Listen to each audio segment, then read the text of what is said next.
Olá, tenho certeza que você mesmo ou alguém que você conhece vai se interessar pelo tema do podcast do Sua Saúde de hoje. O nosso convidado é o Dr. Jamil Schneider, médico cardiologista, professor da disciplina de cardiologia da Faculdade de Medicina da Unisul e diretor científico da Sociedade Catarinense de Cardiologia. Ele está aqui para falarmos sobre hipertensão, problema que afeta milhões de brasileiros e pode estar associado a uma série de doenças. Dr. Jamil, obrigado pela tua presença, um prazer estar falando contigo. Obrigado pelo convite, doutor Eduardo, e uma saudação a todos que estão nos vendo e ouvindo. Excelente. Jamil, para começar, o que é a hipertensão arterial sistêmica e como ela afeta a nossa saúde? A hipertensão arterial ela é definida de forma arbitrária, baseada numa média populacional a partir de qual nível pressórico que o indivíduo passa a ter um risco maior de doenças cardiovasculares. Isso se definiu arbitrariamente como uma pressão sistólica, também conhecida como a máxima, a partir de 14 ou 140 milímetros de mercúrio, e a mínima a partir de 9, que é a chamada diastólica, de 9 ou 90 milímetros de mercúrio. Há alguns anos, não faz muito tempo, cerca de 6 anos mais ou menos, ou próximo disso, os norte-americanos, ao lançarem a sua última diretriz de hipertensão, eles mudaram um pouco esse ponto de corte. Eles passaram a considerar a hipertensão a partir de 13/8, o indivíduo já seria considerado hipertenso. Não significando que nesse nível de pressão fosse precisar de medicamento, mas já seria uma população de risco maior.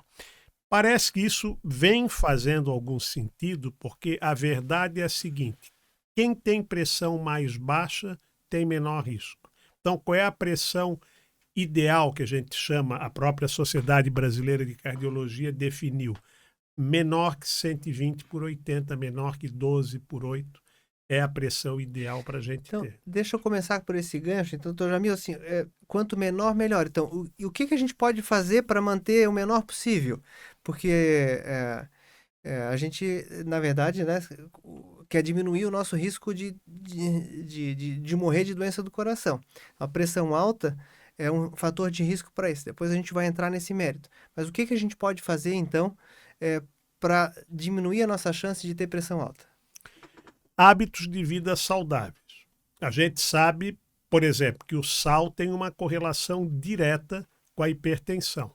Tanto que se pegar determinadas populações indígenas, como os Yanomamis, que eles praticamente não consomem sal, é muito rara a hipertensão entre eles. Então, a restrição no consumo de sal é fundamental. O principal fator de risco para levar um indivíduo a se tornar hipertenso é a obesidade. Então, o controle do peso também é fundamental. Procurar ter uma atividade física regular. Então, esses pontos, tendo uma alimentação saudável, com controle do peso e o exercício físico regular associado, vão diminuir a chance da gente se tornar hipertenso. Evidentemente que com o avançar da idade esse risco aumenta, porque o que acontece é que as nossas artérias vão ficando mais rígidas com o passar dos anos, elas perdem aquela elasticidade que elas têm, e isso faz com que a hipertensão se torne mais prevalente com o avanço da idade. Tanto que numa população com mais de 75 anos de idade, 3/4 da população é hipertensa. Mas, pelo menos até na juventude, meia-idade, ter hábitos de vida saudáveis vão diminuir a chance do indivíduo se tornar hipertenso. E qual a incidência real na população e uma pessoa jovem, saudável ou que se cuida, eh, qual é a regularidade recomendada para que meça a sua pressão? Bom, em termos de prevalência da hipertensão na população, a grosso modo é ao redor de 30% da população tem hipertensão. E claro, à medida que a gente envelhece, esses números aumentam de forma significativa. A partir de 60 anos, 50% da população é hipertensa. Então, esse é um ponto a ser considerado. Quanto à frequência de medição de pressão num jovem, se recomenda que pelo menos uma vez por ano essa pressão seja medida. e de forma correta, com a técnica adequada, isso é muito importante. E se a pressão for normal, quando é que ele deve medir de novo? 1 ano depois. Não há necessidade de uma medição frequente no jovem que tem um nível pressórico dentro da normalidade. O que que é essa pressão? Porque as pessoas vão querer medir a sua pressão. Qual é a dica, qual é o mais fácil? Porque a pessoa pode ir no posto, pode ir na farmácia e pode ter aqueles medidores em casa. Sim. O que que é quais os riscos de medir errado? Aí, o que que as pessoas fazem de errado? Bom, a medição em casa, ela é muito interessante, né? Hoje em dia está muito em moda do uso de aparelhos automáticos, dos chamados aparelhos digitais, que desde que eles sejam de uma marca e de um modelo que sofram um processo de validação, esses aparelhos podem ser utilizados tranquilamente, inclusive em consultório médico. Eu já uso aparelho automático já há mais de 10 anos no consultório. Então, nessa medição, a posição ideal é que o indivíduo esteja sentado, com as costas bem apoiadas numa cadeira, os pés apoiados no chão e o braço apoiado na mesa, em cima da mesa com o braço apoiado. O indivíduo que vai medir a pressão não deve estar com a bexiga cheia, preferencialmente que não tenha fumado ou tomado café 30 minutos antes dessa medida, e não conversar durante e nem entre as medidas. Porque o que é recomendado? Vamos supor que você mediu a pressão em casa e ela deu um pouquinho alta, deu lá o 14/9, vamos supor. Então você deve esperar 1 minuto, medir a pressão novamente, esperar mais 1 minuto e fazer uma terceira medida. Mas esse processo todo sem conversar, absolutamente relaxado, e aí se recomenda desprezar a primeira medida e fazer uma média das 2 medidas seguintes, que aí teria um cuidado maior assim nessa medida. Perfeito. Bom, a gente está falando de medida, por quê? Qual é a chance de uma pessoa, ou quando acontece a pessoa com pressão alta, já ter sintomas? Ou, em outras palavras, é normal a pessoa ter pressão alta e não sentir nada, ser assintomático? É a grande maioria. Muitas vezes se atribui a um determinado sintoma ser decorrente da hipertensão, mas pode ser o contrário. Às vezes a pessoa tem uma dor de cabeça muito forte por uma outra causa e o que ela faz? Vai medir a pressão naquele momento. E a pressão dá um pouco alta, já atribui isso à causa da dor de cabeça, quando é o contrário. Se o indivíduo está com uma dor mais significativa, se ele está estressado, se está com uma crise forte de labirintite, por exemplo, ao medir a pressão nesses momentos, ela pode dar mais alta. Mas isso não significa que o indivíduo seja hipertenso. A medida para definir realmente se ele é verdadeiramente hipertenso tem que ser no momento que está sem nenhum sintoma importante, que esteja tranquilo. A verdade é que, na grande maioria dos casos, não existe sintoma em decorrência da hipertensão. Tu falasse do sal, né? Eu queria focar nesse ponto, porque muito se fala então do sal como o controle do sal para pressão arterial.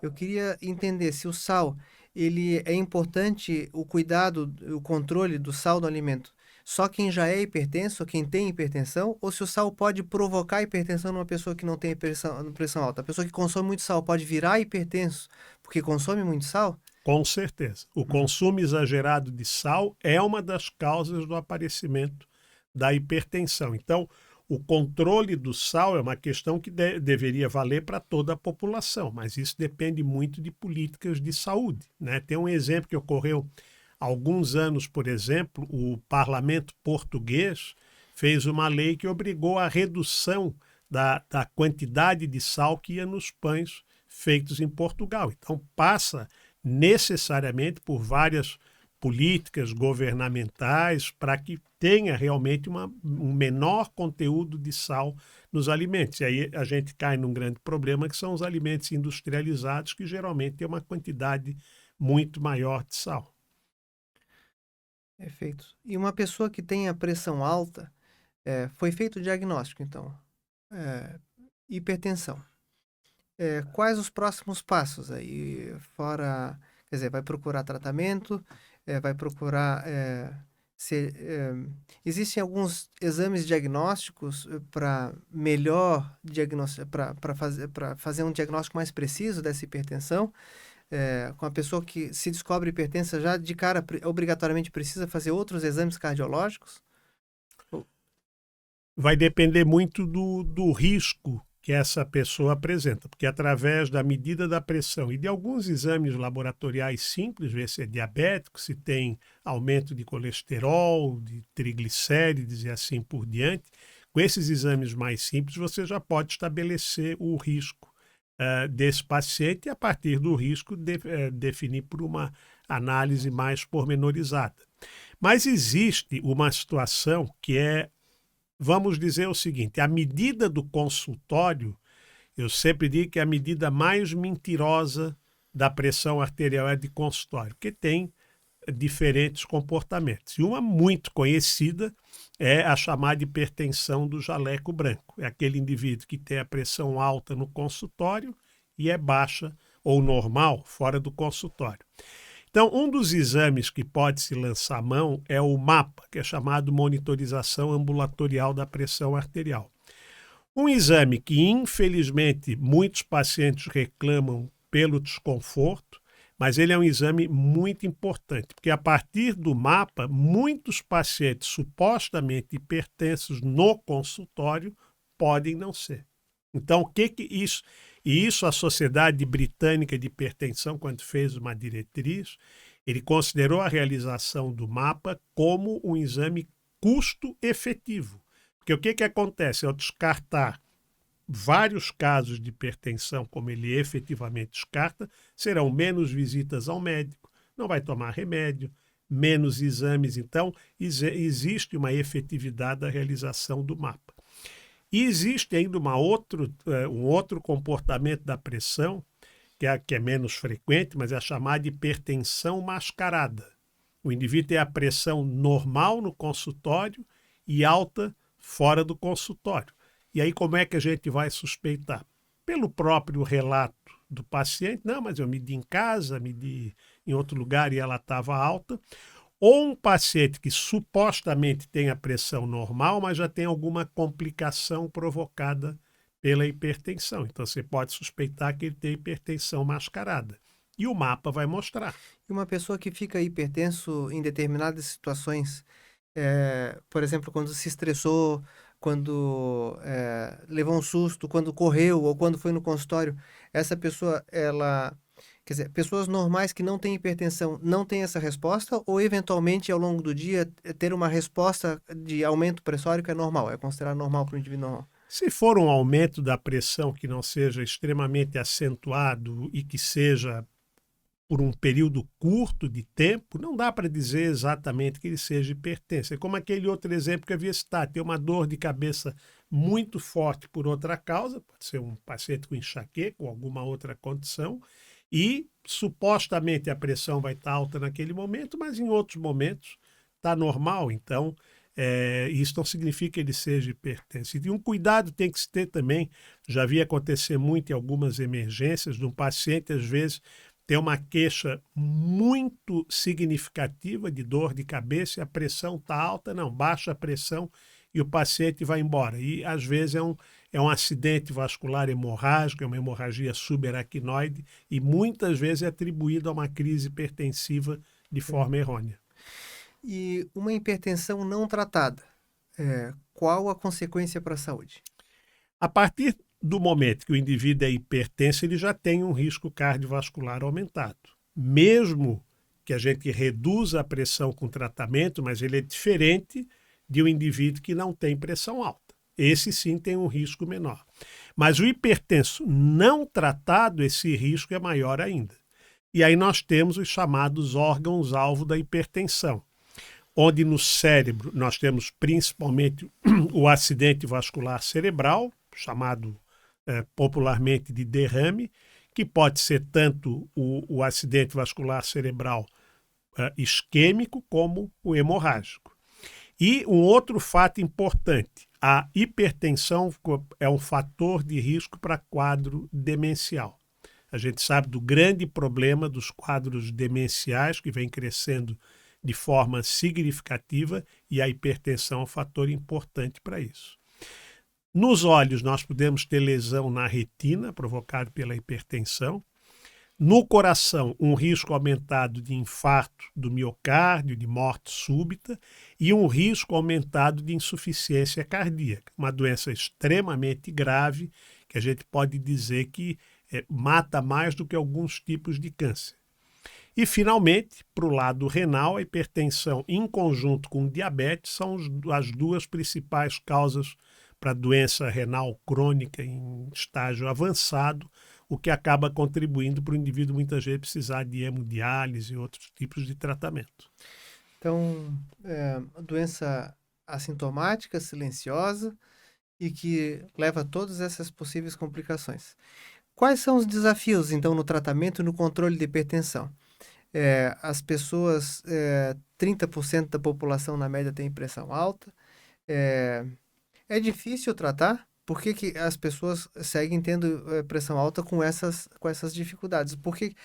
Fala um pouquinho do tratamento, como que é o tratamento e quais os desafios, as dificuldades no tratamento da pressão alta no Brasil. Certo. Primeiro ponto do tratamento, que vale para todos os hipertensos, são as mudanças de estilo de vida. Aquilo mais ou menos que a gente já adiantou. Dieta com pouco sal. Existe uma dieta chamada de dieta DASH, que ela é muito eficaz. É uma dieta pobre, aliás, rica em frutas, verduras, cereais, né, produtos integrais, e pobre em gorduras saturadas. Essa dieta traz, quando bem feita, traz uma redução da pressão muito parecida com o que uma medicação antihipertensiva traz. A perda de peso é a mudança de estilo de vida de maior impacto na redução da pressão. Essa é a mudança mais importante. Além disso, a atividade física regular, onde pode ser feito qualquer tipo de exercício, aeróbico, musculação, não tem preferência entre o tipo de exercício, e diminuição do uso de bebida alcoólica. A gente sabe que o álcool, quando consumido em excesso, ele pode levar a um aumento muito claro da pressão arterial. Existe aquela famosa receita que para os homens é até 2 doses por dia e para as mulheres e para os homens de baixo peso 1 dose por dia. Isso para quem tem o hábito de beber quase todos os dias. Mas quanto menor o consumo de álcool, melhor para o controle da pressão. Bom, aqueles pacientes que não são tão graves, muitas vezes pode ter uma normalização da pressão com essas mudanças de estilo de vida. Mas a grande maioria vai precisar de medicamentos. E a gente hoje em dia tem uma quantidade de medicamentos com uma eficácia muito grande, com um índice de efeitos colaterais que não é tão alto assim, e o número de medicamentos vai depender da gravidade e da resposta de cada paciente. Tem paciente que vai controlar com um único medicamento e outro vai precisar de 3, 4 medicamentos de acordo com a gravidade. Mas a grande questão, Eduardo, é o baixo índice de controle da pressão. Tem todas essas opções de tratamento e no Brasil não chega a 30% a população que tem a sua pressão controlada, dos que sabem que são hipertensos. Porque 50% não sabe que é hipertenso, que nunca mede a pressão. E dos que sabem que são, não mais que 30% controla. E aí tem um problema muito sério, que não é exclusivo da hipertensão, mas de toda doença crônica que não provoca sintoma, que é a adesão ao tratamento. Então, a má adesão ao tratamento, que não depende só do paciente, tem uma série de variáveis aí envolvidas, é um fator principal por esse baixo índice de controle da pressão. Então, é uma doença grave, que é o fator de risco número 1 para as doenças cardiovasculares, mas que é subdiagnosticada e tem um índice de controle muito pequeno. E qual o perfil populacional mais propenso a ter esse problema? Claro, a gente já sabe, o obeso, né? Isso ficou bem claro, mas o obeso e conforme aumenta a idade. Mas sexo, raça, isso tem também alteração? O sexo não tem diferença. Talvez o homem se cuide menos, e aí o controle da pressão no homem, às vezes, eventualmente, pode ser um pouco menor, mas não é nada muito claro. Mas os afrodescendentes é uma população que claramente ela tem uma prevalência maior de hipertensão, mas o mais importante é que costuma ser uma hipertensão mais grave na população de afrodescendentes, com maior índice de complicações pela maior gravidade nessa população. Bom, qual a tua mensagem final para quem sofre hipertensão ou que tem um conhecido que tem hipertensão ou convive com problema? O que tu tens de dica para essas pessoas? A pessoa tem que ter de forma muito clara que a hipertensão, na imensa maioria dos casos, ela não tem cura. Ela é uma doença crônica e que, como a gente viu, as complicações dela são muito graves. Então, a pessoa tem que ter em mente que o tratamento é por toda a vida, é ter uma mudança de estilo de vida que vai ser benéfica não só para a hipertensão, mas para todas as doenças crônico-degenerativas. A gente sabe que o caminho, tanto para o câncer como para a doença cardiovascular, não é muito diferente, vem dos maus hábitos de vida que a gente vai tendo durante a vida. Então, essa conscientização de ter hábitos de vida saudáveis é fundamental. E lembrar que a medicação tem que ser tomada diariamente, por toda a vida. E uma mensagem também para o médico. O médico, muitas vezes, ele não intensifica o tratamento que o paciente precisa. A inércia clínica é um problema muito sério. Alguns anos atrás foi feito um estudo em unidades básicas de saúde de Joinville que avaliaram a hipertensão não controlada nos indivíduos que eram atendidos nesses postos. E se viu nesse estudo que o médico só intensificou o tratamento, ele só tomou alguma atitude em 12% das vezes. Então o médico também tem que estar ciente que ele tem que buscar um alvo terapêutico, não só na hipertensão, como no diabetes e assim por diante, que isso é fundamental para o paciente.